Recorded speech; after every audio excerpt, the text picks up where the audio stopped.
pessoal interpreta que investir nas ações, investir no mercado, é coisa que talvez possa ser de um ano. Não é. O investimento é enquanto a empresa estiver gerando bons resultados.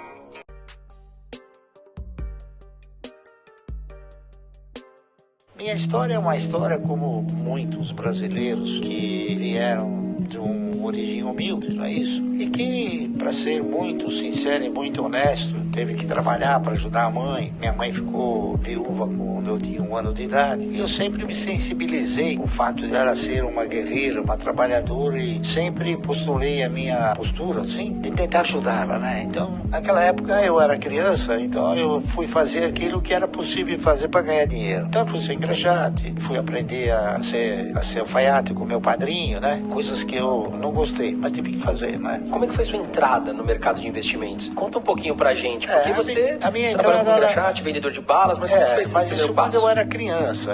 Depois eu fui evoluindo, evidentemente, eu fui crescendo. Eu me formei em contador, não é isso? Em 1958. Em 1962 eu me formei em economia. E aí então eu já havia adquirido uma certa maturidade em termos de economia, não é isso? E nós então fomos evoluindo na razão direta das pesquisas que a gente foi desenvolvendo. E eu sempre mirei o meu foco, né, para mim poder ter uma renda mensal. Essa foi meu principal objetivo. E para mim ter uma renda mensal, eu acabei analisando uma série de fatores. Eu aí de contador eu fui para ser auditor, e de auditor a gente frequentava as empresas, conversava com os empresários e via que os empresários, eles tinham o quê? Eles tinham uma forma generosa de ter uma renda mensal através do quê? Através da participação de lucros, etc. E isso foi evoluindo em mim até que um belo dia eu falei, bom, eu vou ingressar nesse universo de investidores, é isso? E comecei pequeno, comecei comprando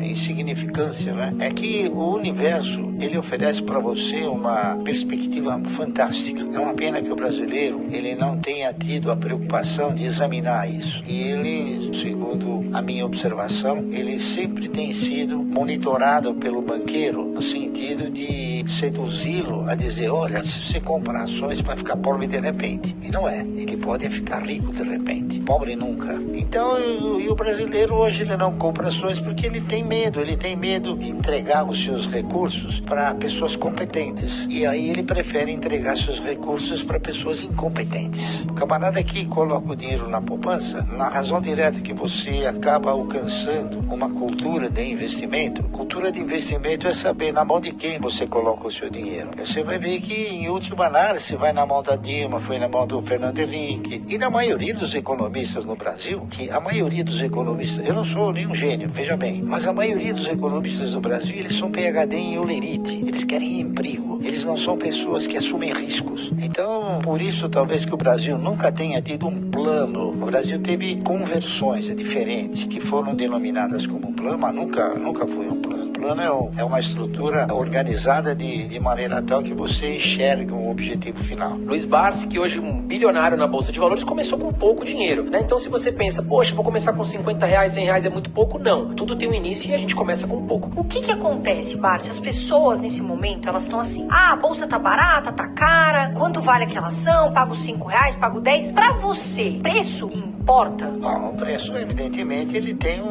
é um dos componentes. Ele é um dos componentes da decisão que você acaba tomando. Mas ele não é o único componente. Ele, conforme disse, é um dos componentes. É preciso que você tenha o quê? Você tenha um elenco de fundamentos que possam te conduzir a você exercitar uma carteira de renda mensal. A minha visão principal é carteira de renda mensal, que eu faço isso desde 1971 e vou continuar fazendo até não poder mais. Porque é a única trajetória capaz de te conduzir ao quê? A você ter um futuro estável. É a única trajetória. Não existe outra. Quem está entrando na Bolsa desde o ano de 2019, pegou uma alta ali muito grande em 2019, em 2020 veio o efeito pandemia, a Bolsa despencou, a gente teve alguns respiros, mas digamos que os investidores perguntam pra gente, e aí André, Carol, o que você acha a Bolsa hoje, no nível que tá? Tá barata? Qual a sua opinião, Barsi? Eu seguinte, eu não interpreto nenhuma análise sobre a Bolsa. Primeiro porque você não compra e nem vende ações da Bolsa. Você compra ações de empresas.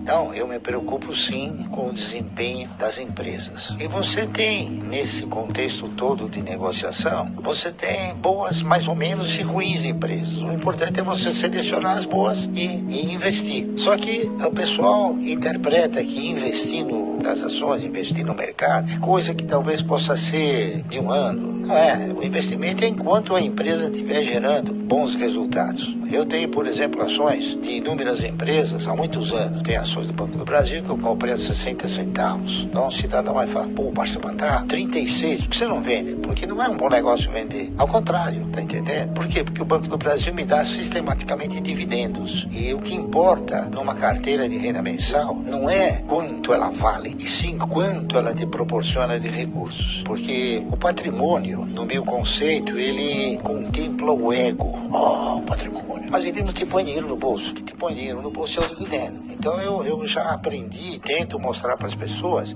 que, por exemplo, os camaradas compram uma ação por e veio 90 centavos, ele não ficou pobre nem perdeu tudo. Houve uma oscilação porque o mercado ele é de venda oscilante. Mas o que vale são aqueles recursos que você obtém através do quê? Através da distribuição dos resultados das empresas. Esse é o fator principal. Barsi, comentando sobre o setor elétrico, quais são as 3 ações que o senhor mais gosta? Todas. Eu gosto de todas. Que o senhor tem De mais todas, posição? eu gosto de todas aquelas que geram e transmitem. Aquelas que distribuem, não. Por quê? Porque o custo de geração e o investimento em geração, como o investimento em transmissão, é muito menor do que o investimento em distribuição. Distribuição, a empresa tem 70 mil clientes, né?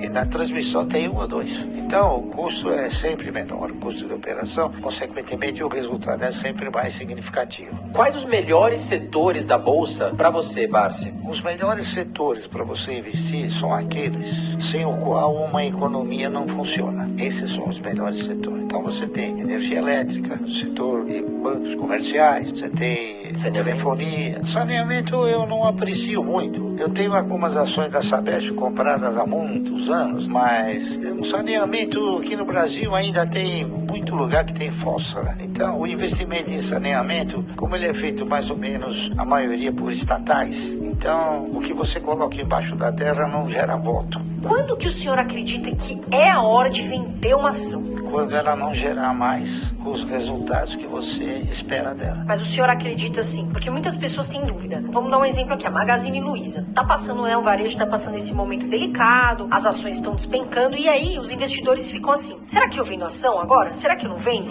Será que eu compro? Será que não? O senhor acha que depende da fase, por exemplo, Itaúsa agora, o senhor vendeu porque, né, de repente veio essa fase, ou seja, vende porque tá passando esse momento e você vendeu porque perdeu o sentido? Ou você acha que, por exemplo, nesse caso, a Magazine Luiza, por exemplo, tá passando esse momento, o investidor deve vender ou não? Deve avaliar a empresa? Você e todos esses que acreditam no setor de varejo, eles são um pouco informados em termos de histórico. As empresas de varejo, pelo menos umas 40, quebraram. E as próximas quebrarão. Magazine Luiza, um dia vai quebrar. Eu não sei quando, mas ela vai quebrar. Eu não sou profeta. Estou falando em termos de histórico. Veja bem, quebrou o seu Gears, quebrou a Casa Centro, quebrou o MAP, quebrou a Sloop, quebrou a Ultralar. O que acontece no Brasil, principalmente, é o seguinte. O setor de varejo é um setor que ele é manco. Ele não tem uma conotação confiável na sua operacionalização. Por quê? Porque o governo ele engana você e engana todo mundo. Ele diz para você que a inflação é 8% quando é 40%. Então o que acontece? No varejo você compra um produto por R$1 e você fala, bom, eu vou vender esse produto em 10 parcelas ganhando 100%, tá correto? Então você vai vender por 2. O que ocorre? Durante o transcorrer, a inflação ela corrói de uma forma vingativa, até eu diria. Então, quando chegou na metade do caminho, aquilo que você vai receber R$2 no fim da linha, você já tem que comprar esse produto por R$2. Então, o varejo é uma atividade que você tem que estar sempre aportando recursos sistematicamente. É por isso que, na minha avaliação, ele não é um setor bom. Então, quem compra varejo é porque ele desconhece isso. Quais são 3 empresas que o senhor não tira da carteira? Desde que o senhor começou a investir, o senhor pretende ficar com elas até o final? A Klabin é uma delas. Eu diria também o Banco do Brasil, porque o Banco do Brasil, ele é a única empresa estatal que tem um bom dono, que se chama Previ, porque ela também é uma empresa controlada pelo governo, né? Mas ela tem a Previ. E a Previ não são os políticos, são os ex-funcionários. Então há uma preservação muito mais eficiente no caso do Banco do Brasil. Tem uma terceira empresa também, eu diria a Unipar, da qual eu faço parte como membro do conselho, que são atividades que são importantíssimas numa economia.